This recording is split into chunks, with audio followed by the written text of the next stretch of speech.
Phil, it's great to have you join me today to talk about my new book, The Cruciform Leader. I am excited You like about the this. front cover, yeah? I love it. I love it, Al. I'm excited for you and excited for us all. One of the things that's great about this book, it's an honour for me to be able to dedicate this book to you, partly because of how you've shaped and discipled me throughout the 30 years that we've walked together, and also for the many ways that you've done that to many other leaders around the country who are maybe listening in on our conversation today.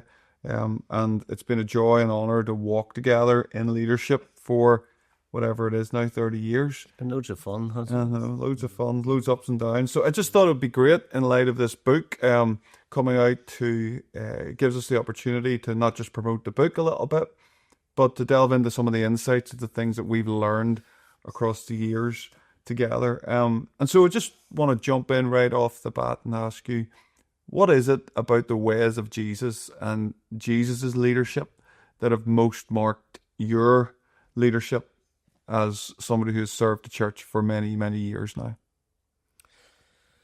It's a great question, and you know, whenever I was a boy, I got saved when I was really young. Got saved when I was 6. Fell in love with Jesus, and I actually don't ever remember not loving Jesus. And I was so intrigued.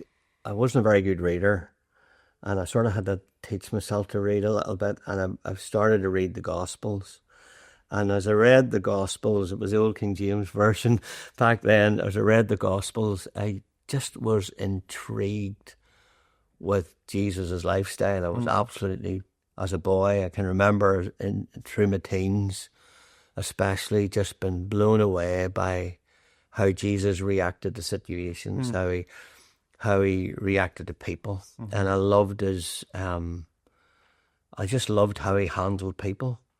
I loved how he didn't tolerate the messers, but he just loved the broken and the lost, and yet he had that deep intimacy with the Father that sort of, he just knew how to balance his life.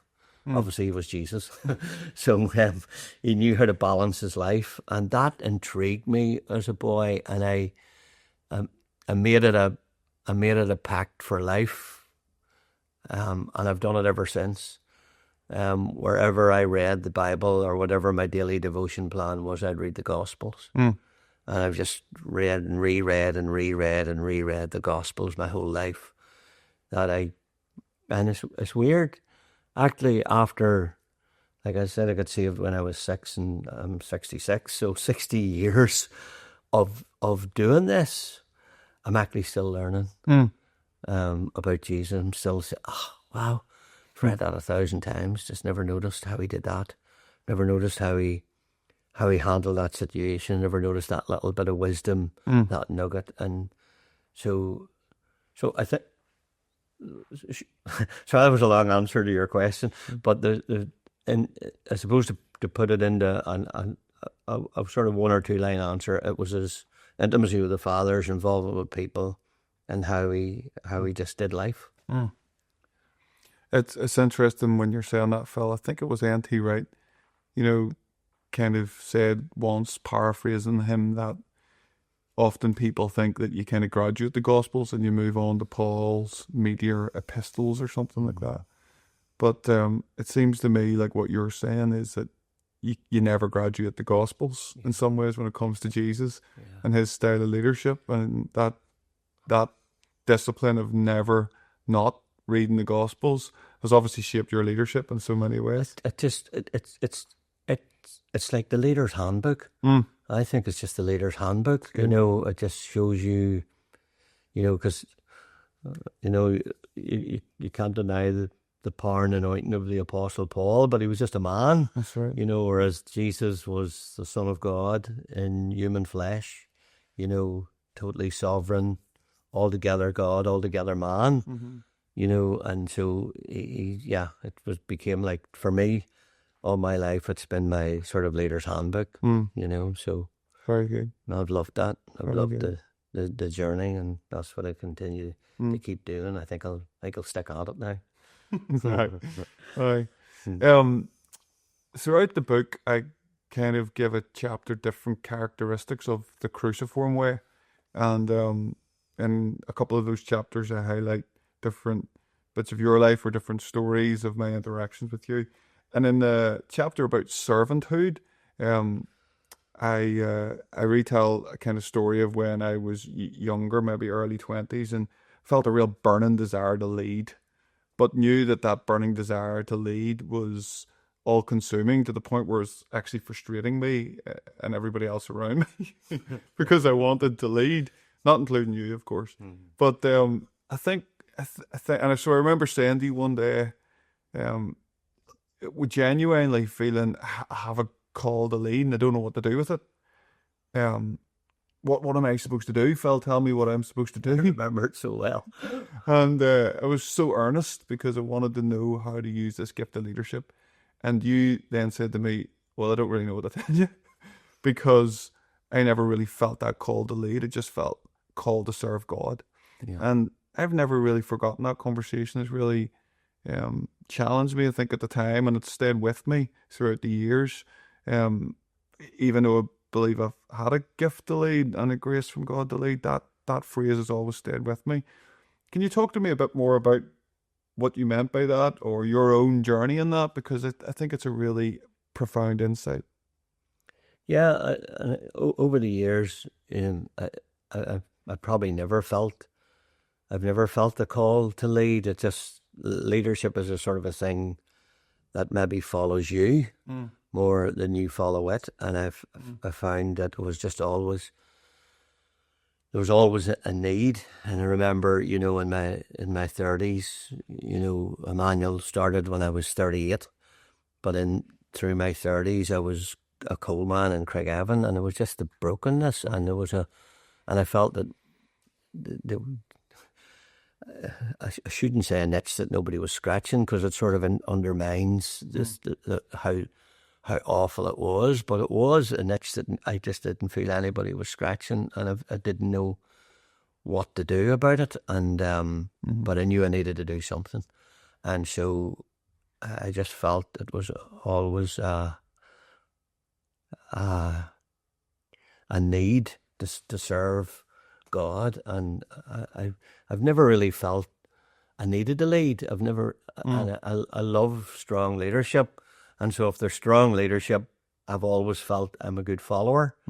I always felt I could follow good leadership. I think the thing that annoys me is bad leadership. I just find that really annoying and frustrating. I find it even really frustrating in politics. You know, I find myself more and more of late weeping at the 6 o'clock news, because you just weep at the weakness of leadership. And so I think that's a bit that, while I've never felt called to it, I've always felt very frustrated when it doesn't happen right. You know, so if there's a strong leader, I actually enjoy following. So, yeah, so I think the serving for me has always been the priority. I've always felt that that's what God called me to do, and that's what I want to do for the rest of my life, is to serve Him. But knowing you a bit, listening to your story in the past, that call to serve has been huge, hasn't it? Yeah. Like, you know, compelled your life and shaped your destiny, really. Yeah.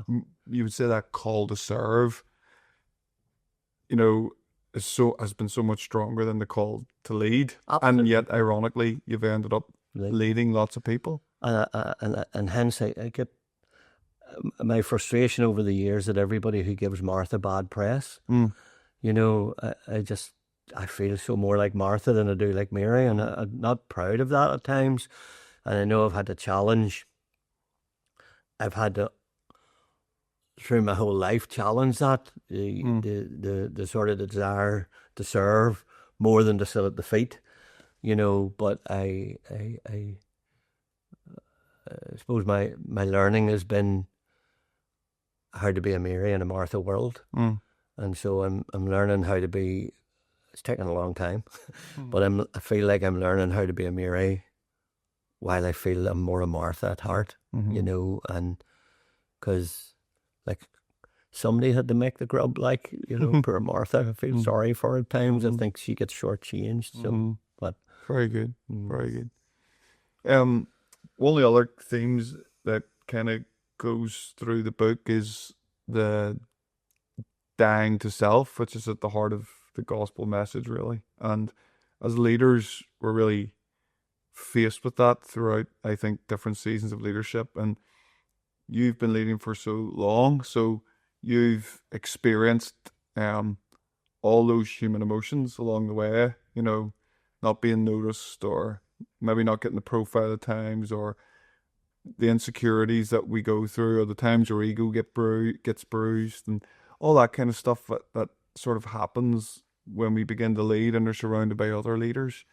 And I guess with that, there's a bit of a seduction towards our egos, and the kind of a worldliness that's creeped into the church about leadership. Yeah. What would you say to leaders in that regard? How would you encourage them from your own experience of how to overcome our own kind of carnal desires at times? Yeah. I think, it's the, that God exalts you when he wants to exalt you. And he, I think it's knowing.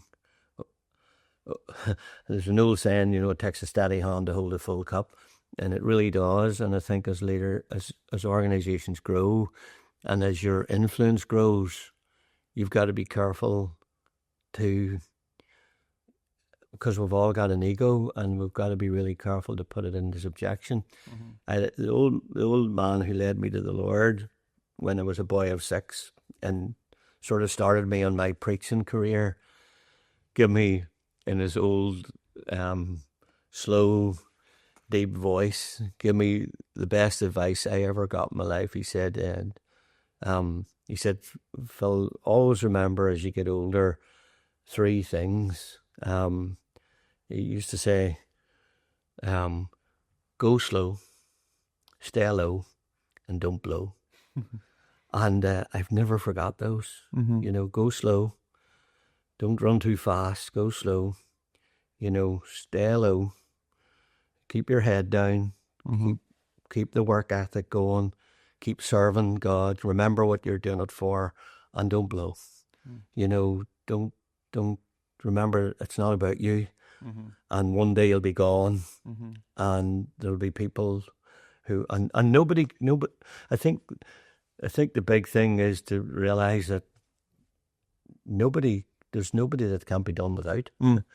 So, and the work just goes on. And I think realizing that, and we've all to work at that, and it's a constant work. And so bringing yourself before the Lord on a daily basis. And there's been times, you've had to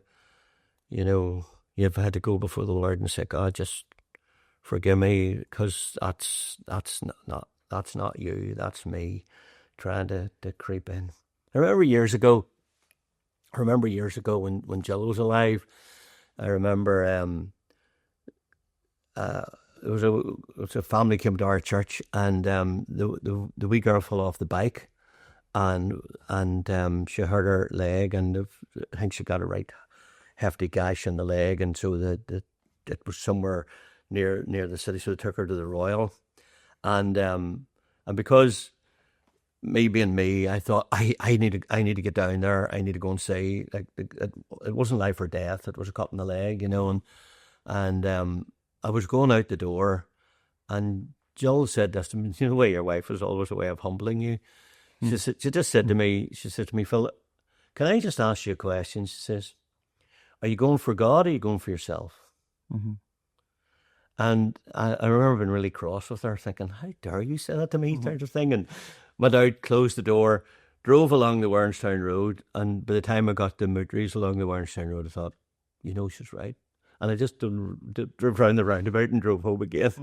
and sort of, that time you have to walk humbly into the house and say you were right. I wasn't actually doing that for God. That was just me. I was fulfilling my own ego, and I was going out of my own needs. And so, and I know this is a simple wee thing, but over the years, I think that simple little lesson led to some bigger moments that I began to realise, and I've asked that question my whole life. Is this about me? Even is this about Emmanuel? Is this about the church? You know, because I've loved the church. I've loved not just our church, but I fell in love with the church when I was a boy, and I've had to work hard, even from a family perspective, you know. And I think I've done okay. Maybe you should ask my kids that. But I think I've done okay with that. But I think over the years, I've had to keep asking that question: is this about me? Or is this even about ministry? Because we can always be drawn to ministry. And instead of Jesus, you know, of course, he said he only ever did the things the Father called him to do. Yeah. So, yeah. Very good. So how important do you think it is that the leader does that kind of work on their own soul, on their own interior life? You know, because, well, in that particular case, it was the Lord via your wife, wasn't it? You know? Yeah. And sometimes we need one another to do that onto one another, don't we, in love? But would you just do you want to emphasize that anymore? Even just the self-awareness of your own motives, and if we really want to follow the cruciform way. I think that one of the things I've learned over the years watching leaders and watching my own life is 3 things I've observed about leaders. Is that number one, sometimes they're far too hard on themselves. And I say to leaders that you need to put away your big stick. You stop beating yourself up all the time. And understand that there is such a thing as forgiveness with God. But the more dangerous one I've spied over the years is that leaders, as they become older, become too easy on themselves. And they start to tolerate things in themselves that if it were on their team, they would deal with it. They wouldn't allow it. They allow it in their own selves, but they wouldn't allow it in their team. If it was somebody in the team, they'd be taking them out and putting them off team or whatever they would do. And that's been really sad. And I made a promise to myself that I wouldn't be that person. I'm not perfect. And I have all the flaws and failings of any other human being or any other human man. But I've tried to work hard at, if I see something in myself, slippage, if there's slippage, because usually suddenlies, if not always, are suddenlies are usually come before or after a gradual. There's usually a gradual somewhere that there's been things that so leaders too hard on themselves, leaders too easy on themselves, and then it's just a total lack of self-awareness. I think leaders just lose their self-awareness, becomes a blind spot. And I think, you know, having people, like we've worked close and we've been through the crucible together, I think, which has maybe led, and I think, you know, one of the things that we've been able to be over the years is be honest with one another. And I think that's been really healthy and really good. There's an age difference, obviously, not that much older, like, but there's it's been able to, it's been able to, I think, have the self-awareness as you get older to know when to lead and when to follow. And I think that's been really important for me, that you understand as leaders grow and as young men and young women grow into more mature leaders, there comes a time where you actually begin to realize they're stronger leader than I am, and that's okay. And that's actually, I actually think that's a beautiful thing. Yeah. And my definition of a father is, a father's never jealous of his kids. Well, they're a weird father. It's a weird father that's jealous of his children. And actually the opposite's true. A father's actually always saying, don't be doing that because I did that. And, so you're actually, and the pleasure and delight is when your sons and daughters do well and do better than you ever done and have more opportunities you ever had. And so if leaders can bring that into the people they lead, as fathers and mothers, I think that's the key. Brilliant. Love that. Well, you see, one of the other chapters in the book is about the last couple of chapters are about being a focused follower. to follow, to be one who walks in the cruciform way, it does require focus. And you've kind of alluded there to sometimes leaders going too easy on themselves. But the reality is, if you want to do it for the long haul, it is going to take, years and years of sacrifice. There is going to be major disappointments along the way.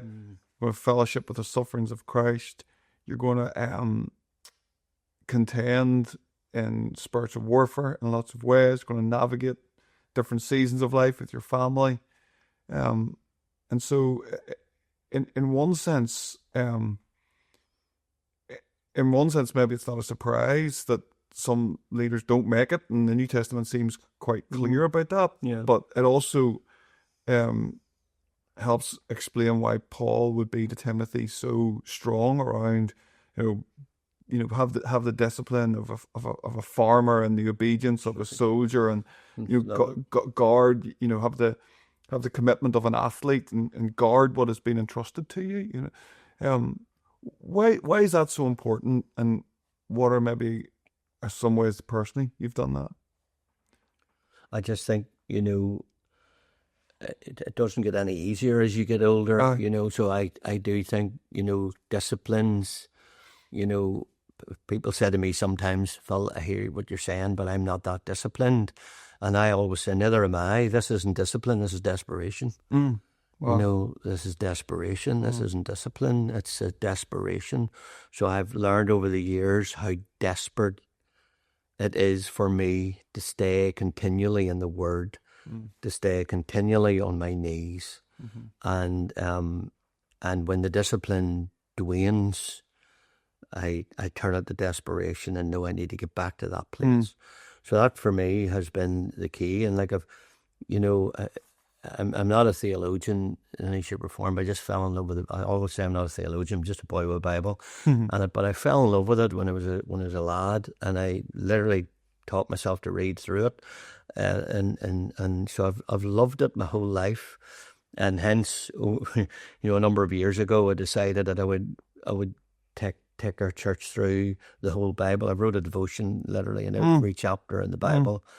And it's not in-depth Bible study, but it's whetting people's appetite, and it's giving them a fresh, that every day they can take a chapter of the Bible, they can study it, they can unpack it, they can go a little bit deeper than just glossing over looking to see how many verses to read that day so they can get to the end of a chapter, instead of actually waiting on the voice of God. And I think, that's the key, is understanding when God speaks, that speak, Lord, for your sons and daughters are listening. I say it every morning on the devotion, but I say it every day personally. God, your son's listening today. I'm keen to learn. I've been about 66 years, but I'm still just a novice, and I need you fresh and new for today. There's something that you want to teach me today. So I think the disciplines of a godly life are sticking in the Word, and your prayer life are just key. And I think if they start to, if slippage starts to come, that's something you should correct pretty quickly. So. Great. Phil, everybody that knows you knows that you're a pastor first and foremost, and carry an incredible pastor's heart and a real desire to build spiritual family. You've already indicated about being a spiritual father and the beauty of spiritual fathers and mothers. And one of the other things I highlight in the book is another time when I started to receive a number of different requests to speak in different places and lead worship in different places and stuff like that. And you were always really encouraging with me in that. But then one time, I think when I was getting a bit busy, you said this line to me, sometimes people want you for your gift more than they want you. Yeah. And at the time, I probably didn't fully understand that, but as the years have gone on, I've understood it more and more. What did you mean by that, and what were you concerned about for me in that?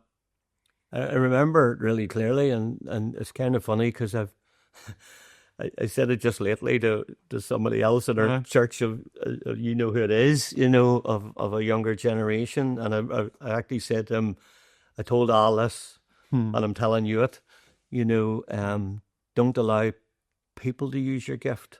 Always allow the Lord to use your gift. Yeah. Because if you just allow people to use your gift, what'll happen? They'll just burn you out. And this is going to sound really harsh, but they'll just throw you in the scrap heap because they'll just go to the next cool, gifted guy or girl. And so if we just always allow people to use our gift, so I think it's what I've tried to do over the years, and still do it today, and not always great at it, but just allowing myself to go places where I sense God's at work and where there's relationship, you know. So like, I'm not really interested in filling somebody's preaching rota because they're trying to cover their summer months.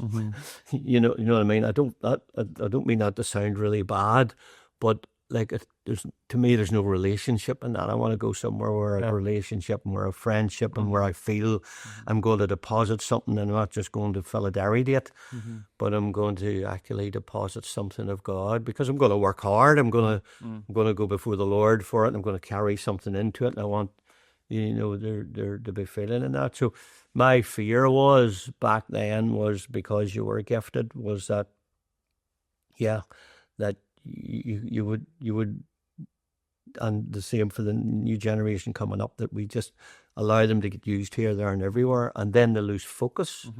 They lose focus because they're not really hearing what, you know. The prime passage for it is Mark 1. You know, where Jesus gets up really early, goes out to pray. The disciples get up and say, you know, they obviously knew where he'd be. They go out and they say, you know, everybody's looking for you. Or if you're reading the King James Version, it's all men seek thee. And, you know, Jesus says, no, I'm not going back. I have other places to go, that the works of my Father might be made manifest. So Jesus just made a leadership decision over a ministry decision. Good, yeah. So, and if we're always drawn to ministry, ministry always presents itself where there's a need.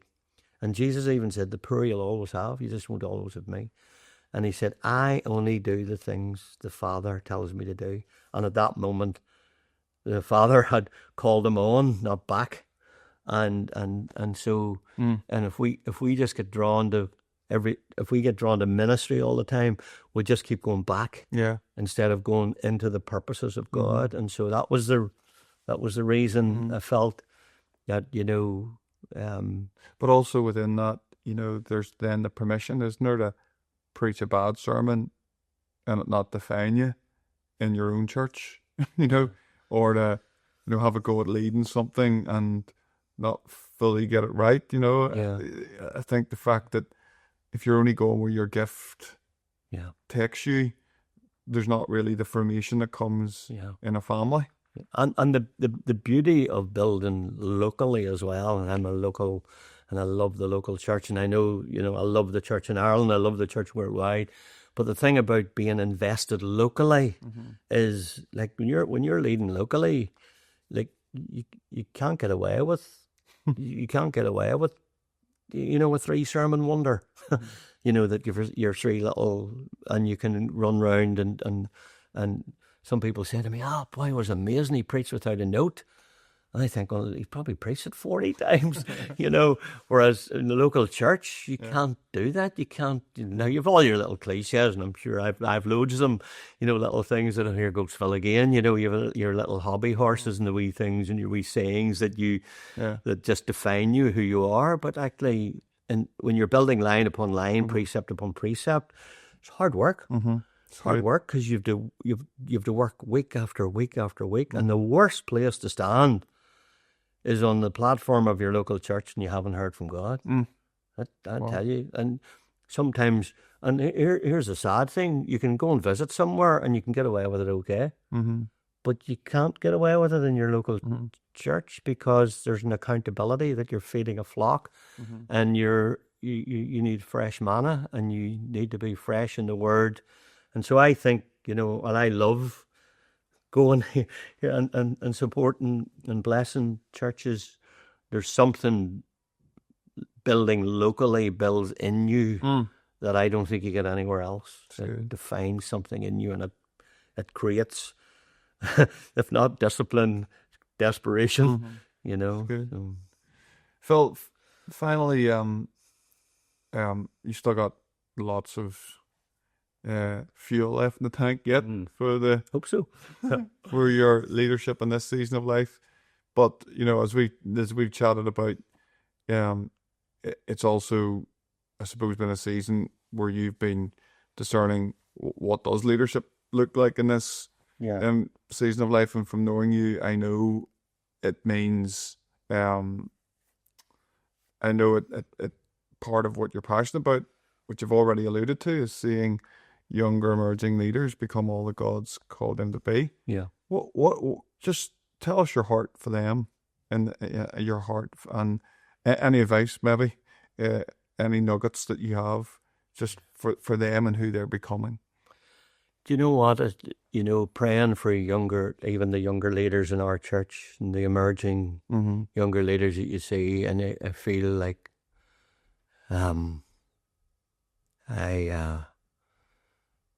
I say this with my hand in my heart. I feel so much a burden to see them do exceedingly abundantly more than I have ever done. I feel like my greatest quest now, in this season of my life, is to see them aspire and be leaders beyond anything that I have done. The beauty is of great opportunities, of opportunities that I never had, you know, even with academia and stuff like that, which is amazing. And I'm not making an excuse for that, because I think as older leaders we shouldn't get lazy with that. I think, you know, need to keep reading, need to keep learning, need to keep growing your minds, and I don't think that ever stops. But I just see the opportunities of the younger generation. I just love that the church is growing, and I love to see the fact that not just young men but young women that can grow into being the leaders that God has called them to be. And if I can pour petrol in that fire, that's what I want to do till God calls me home. And I do feel that. I'm honestly, this is the best season of my life so far. I love the season of life I'm in. I love I love where I am. I love this season. I love being able to encourage. I love being able to walk past the door now of all the organizational meetings that are going on and say, "Oh, I remember I used to have to sit in all those." And so it's kind of funny, because when you stop doing them first, you really grieved and missed them. And now, actually, like, I walked up the corridor yesterday past a meeting and thought, I feel so sorry for all of you. But I feel good. I feel good in the season. I was just going to say, just like, do you feel, I mean, you've watched a number of heroes, let's say, people that you've looked up to, and experienced moral kind of failures or bad leadership transitions or just bad choices, and their leadership has kind of petered away. And so I'm sure there's been a lot of grief with that. So sad. But at the same time, do you feel hopeful, you know, in terms of what you see in the emerging generation and leaders coming through? I do. I feel like I do. I feel there's a generation of leaders coming up like we've never had before. I think, you know, even, you know, I know everybody thinks their own ducks are swan, but I feel even around our own systems that we have here, I'm just so excited about what I see at the minute. So excited around our Tabar network, so excited around our church plants and stuff. I just feel like the opportunities, and I think the accountability, and I think friendship. I think friendship, like I've just never got the lonely leader thing. I've never got it, you know. And I know, like, I'm probably contradicting myself. I know leadership can be lonely at times if you allow it to be, but it only is if you don't have friends that are close enough to actually go and say, "I'm having a tough time," you know. And I think that's the beauty of what, I think that's one of the beauties of what we've done here. We've went from being senior led to being team led, and I think the fact that we've been, we've led together has been a beautiful thing, because there's been an accountability in it, and we've been able to hold each other to account, but at the same time check in on each other. And those times where we've been able to say to each other, it's just lovely to have the ability just to seek God in the midst of it all, so good. Brilliant. Well, thank you, Phil, for this conversation. It's been brilliant to chat and reflect back on what and how God has led us, and how we have learned to try and lead like him along the way. And thank you for your example to us of that. It's been great. Thank you for the opportunity to chat.